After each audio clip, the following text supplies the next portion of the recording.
progression pour les genoux, vous pouvez simplement faire le mouvement d'aller plier vers le sol et revenir comme ça ici.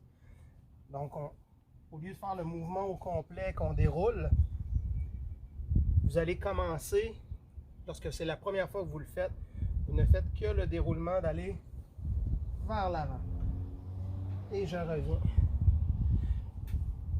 Je viens vers l'avant et je reviens. Je peux à la limite venir me déposer derrière pour faire un mouvement beaucoup plus fluide.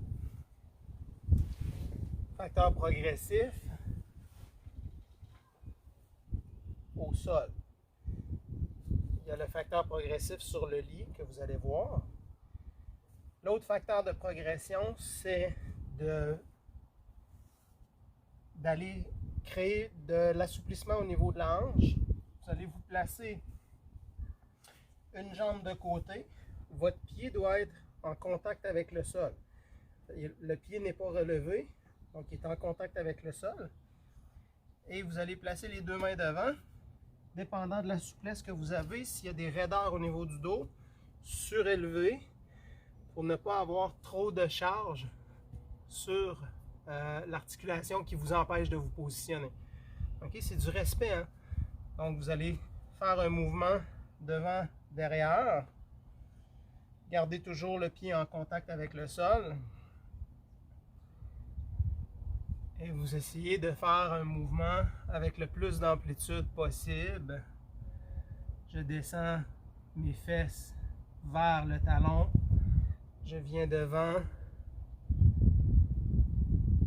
Et je fais des demi-mouvements pour avoir une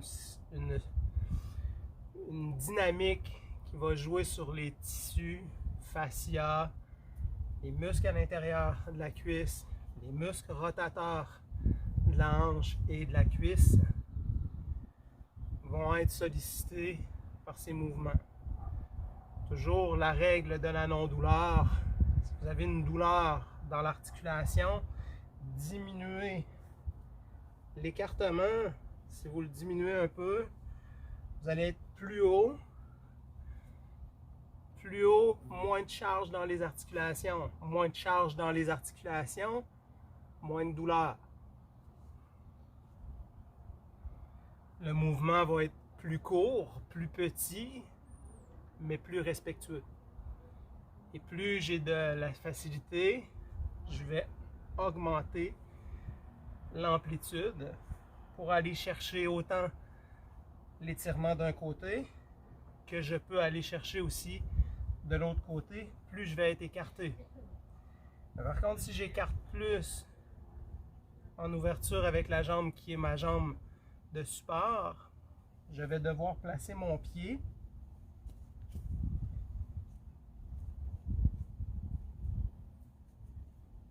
si j'écarte, je place mon pied vers l'intérieur. Si vous regardez, j'ai mon pied qui est en angle. Il n'est pas en ligne droite. Toutes les positions sont bonnes, mais les positions peuvent créer puis engendrer des problématiques au lieu de vous aider. Donc, ce n'est pas l'ouverture qui est importante, c'est le mouvement avec une bonne stabilité, une grande amplitude sans douleur. Et idéalement, on est vraiment, mon genou qui est au sol est vis-à-vis ma hanche. Mon pied qui est au sol va faire un écartement qui va me permettre d'avoir un angle d'environ, on pourrait dire 90 degrés. Si je suis tourné sur le côté, 90 degrés, c'est ça. Ça lui ressemble pas mal. 90 degrés ici, 90 degrés là, ça me permet d'avoir une bonne position. C'est certain que j'ai pas, si je veux avoir 90 degrés, il faudrait que mon pied soit élevé comme ça ici. Je ne fais pas ça. C'est juste pour avoir une idée, une image qui permet d'avoir un certain point de repère. Et vous faites les deux côtés. Et lorsque vous avez terminé les deux côtés, on le fait environ une minute, où 15 répétitions, c'est-à-dire lorsque je vais devant, derrière, j'ai fait 1, 2, 3 et on y va pour 15. Lorsque j'ai terminé, je me positionne. Je peux partir de debout. Je place mes mains au sol à l'intérieur de mes pieds, mes coudes à l'intérieur des genoux et je vais ramener, une fois que j'ai une bonne position, je vais ramener mes mains un peu plus devant et mettre le poids de mon corps. Ça va créer une ouverture pour aller continuer l'assouplissement de la région que nous venons de stimuler de façon dynamique. Vous pouvez faire la même chose en faisant comme la grenouille, sans soulever les pieds complètement du sol, seulement faire un mouvement de va-et-vient. Gardez la position lorsque vous êtes devant, vous sentez que vous allez étirer les adducteurs. Nous pouvons aussi simplement avoir la position comme ça ici et faire du mouvement vers l'avant. On se retient avec les mains pour aller forcer l'amplitude de l'articulation du genou. On va aller travailler avec l'articulation de la cheville légèrement.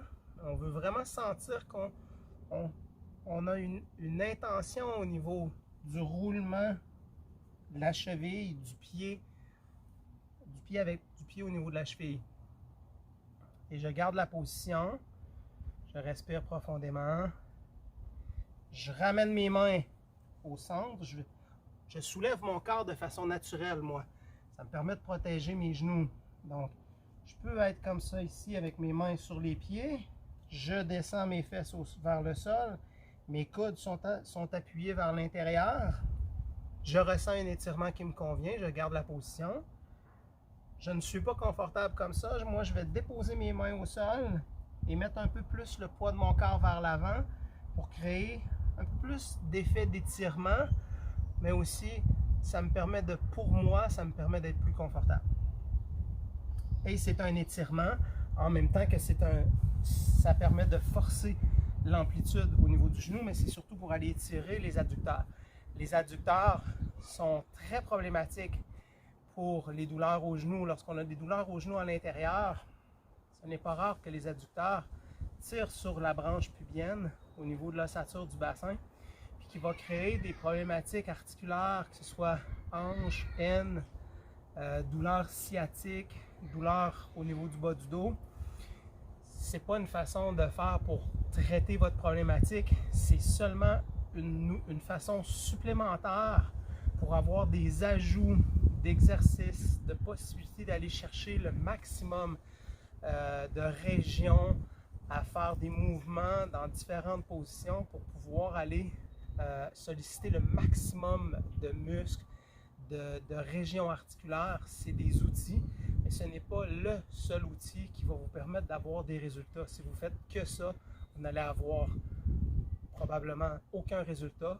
Même, vous allez peut-être même juste amplifier votre problématique, parce que si vous faites une seule chose et que ce n'est pas la bonne, vous faites ça pour rien et vous le faites dans le vide. Donc voilà pour la composante genou, à faire très attention et à respecter là, de le faire aux 3 jours ou vous pouvez le faire aux 2 jours, aux 3 jours ou à raison de 1 fois semaine.